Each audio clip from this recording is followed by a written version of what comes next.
La guerre de sécession en Amérique du Nord a été le conflit le plus important et le plus meurtrier que ce pays ait jamais connu.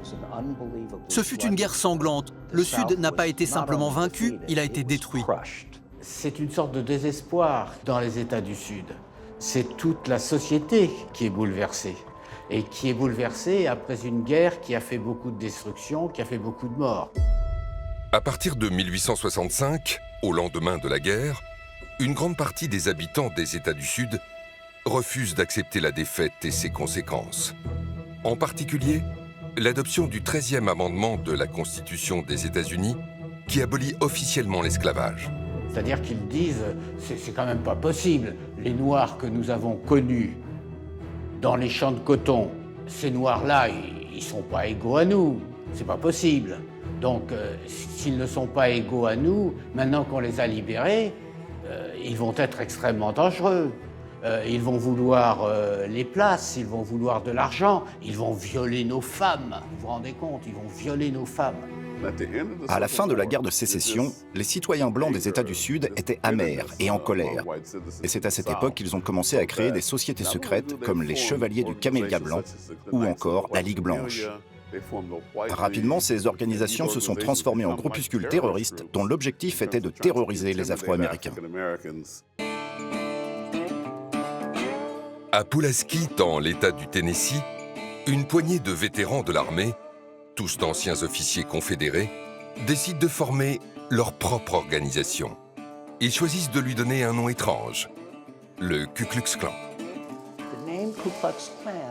Le nom Ku Klux Klan vient du mot grec kuklos, qui veut dire le cercle, combiné au mot écossais clan, simplement parce qu'ils trouvaient que ça sonnait bien. Et Ku Klux Klan a fini par devenir Ku Klux Klan, en 3 mots. Si vous divisez Q et Klos, ça fait Ku Klux. Alors pourquoi clan? Parce que l'un de ces jeunes-là était d'origine écossaise et qu'il a voulu en somme montrer que l'origine écossaise comptait dans l'organisation de ce club. En l'espace de quelques années, le petit groupe d'officiers devient une organisation de plus en plus puissante et structurée qui va se doter d'un chef. Son nom, Nathan Bedford Forrest. Nathan Bedford Forrest était un homme de la pire espèce, je le pense vraiment. D'un côté, il était un des plus grands officiers de cavalerie qui ait jamais existé dans ce pays, et même dans le monde. C'était un combattant hors pair. Mais dans le même temps, c'était un infâme salopard. Ses exploits durant la guerre de sécession lui avaient valu une grande renommée. Mais sa réputation a aussi été entachée par le massacre de Fort Pillow, durant lequel il a ordonné l'assassinat d'une centaine de soldats noirs de l'Union, qui étaient désarmés. Sous le commandement de Nathan Bedford Forrest, le Ku Klux Klan va très rapidement se faire un nom. Leur objectif ? Semer la terreur au sein de la communauté noire du sud des États-Unis. Et pour y parvenir, ils ont une idée. Se déguiser pour leur faire peur. Dans toute cette idéologie du clan, dès le départ, les Noirs sont présentés comme des sauvages qui ont rien dans la tête, la moitié des animaux. Et c'est vrai que les grandes cagoules pointues, les grands draps, ça faisait fantôme ou ça devait faire fantôme. Ils étaient persuadés que les Noirs du Sud étaient ignorants et superstitieux, et que lorsqu'ils verraient les hommes du clan chevaucher leurs montures vêtues de leurs costumes blancs, la population noire croirait qu'ils avaient affaire à des fantômes ou des démons. Mais à l'époque, c'est surtout l'extrême brutalité des crimes commis par le Ku Klux Klan qui sème la panique au sein de la communauté afro-américaine. Au programme, lynchage par pendaison, assassinat en tout genre. C'est un véritable déchaînement de violence. Ils font des raids sur les communautés noires. Il y a des expéditions punitives. Et des expéditions punitives, pourquoi faire? Pour faire peur aux Noirs, pour les obliger à tenir leur place. Donc il faut impressionner les Noirs, il faut les maintenir au plus bas niveau de la société, et cela par la violence. Le Ku Klux Klan, c'est avant tout un instrument de violence, et de violence qui vont très souvent jusqu'à l'assassinat. En l'espace de 3 ans, de 1865 à 1868, le clan, sous l'impulsion de son chef, Nathan Bedford Forrest, va faire plusieurs milliers de victimes. Un bain de sang qui oblige Ulysses Grant, le tout nouveau président des États-Unis, à faire voter une loi, le Klan Act, en 1871. Elle rend le Ku Klux Klan illégal et l'autorise à envoyer des troupes dans le Sud pour le mettre hors d'état de nuire.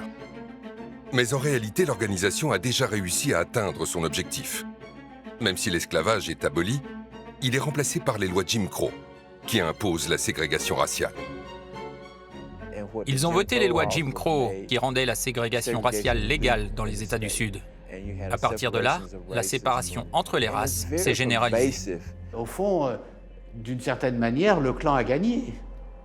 Parce que ça veut dire que les sudistes continuent à penser, continuent à vivre en fonction des caractéristiques raciales. Alors, quand vous avez des caractéristiques raciales, ça veut dire par exemple que les écoles sont séparées. Donc les petits noirs vont dans des écoles différentes des petits blancs. Les noirs et les blancs ne pouvaient pas être enterrés dans les mêmes cimetières. Ils ne pouvaient pas monter dans les mêmes wagons lorsqu'ils prenaient le train. Entre la fin du 19e et le début du 20e siècle, dans le sud des États-Unis, avec la ségrégation, les conditions de vie des Noirs restent très difficiles. Quant au Ku Klux Klan, officiellement illégal, il semble alors appartenir au passé.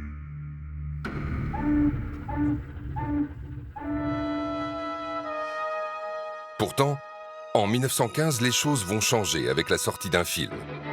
Son titre, Naissance d'une nation. C'est le premier blockbuster de l'histoire du cinéma.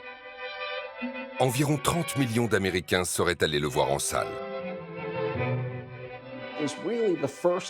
C'est vraiment le tout premier long métrage de l'histoire du cinéma, avec une trame narrative complexe.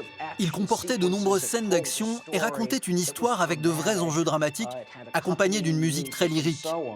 Le film a fait sensation à l'époque. À travers toute l'Amérique, les spectateurs se sont rués dans les salles pour le voir. C'était du jamais vu dans ce pays.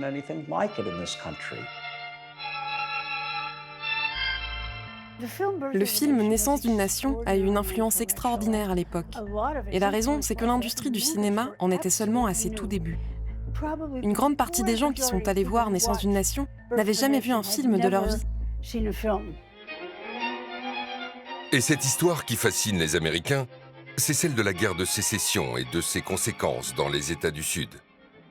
Un film qui prend énormément de liberté avec la réalité des événements historiques et présente les hommes du Ku Klux Klan comme de véritables héros, défenseurs de la veuve et de l'orphelin. Naissance d'une nation est une adaptation d'un roman qui s'appelle The Klansman et qui raconte l'histoire du Ku Klux Klan. Sauf que dans cette version, les Klansmen sont présentés comme des sauveurs, venus pour protéger les femmes blanches, violées par les méchants noirs. Bref, c'est le monde à l'envers.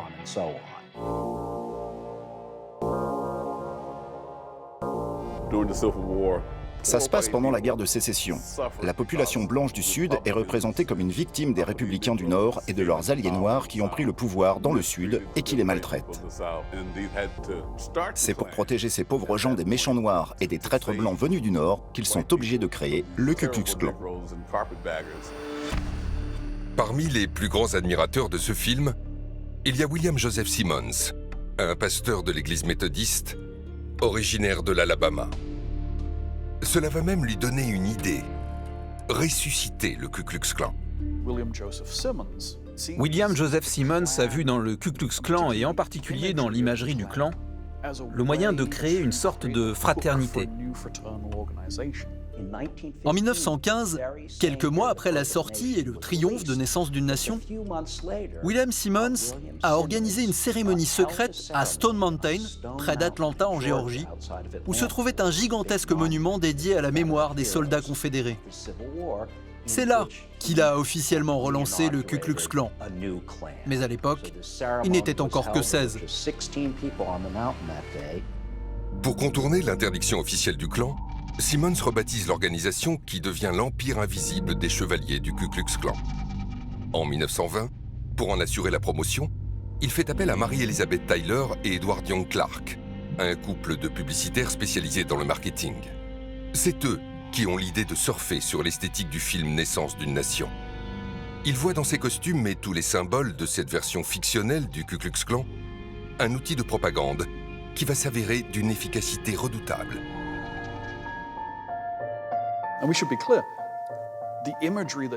Soyons clairs, toute l'imagerie du clan avec ses uniformes ou encore la célèbre cérémonie de la croix enflammée, tout cela vient du livre The Klansman et du film Naissance d'une nation. Tout cela n'existait pas à la fin du 19e siècle, juste après la guerre de sécession. C'est une pure invention du clan des années 10 et 20 qui s'est inspirée de la culture populaire de l'époque.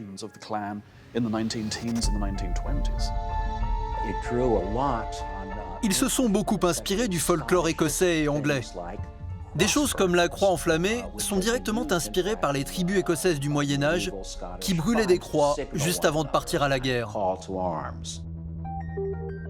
C'est donc à partir de cette époque que le Ku Klux Klan adopte toute l'imagerie traditionnelle telle qu'on la connaît aujourd'hui, avec ses symboles, ses costumes, ses cérémonies et ses noms étranges.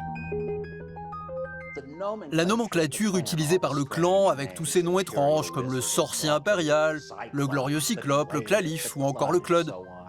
Ils trouvaient que tous ces noms sonnaient exotiques.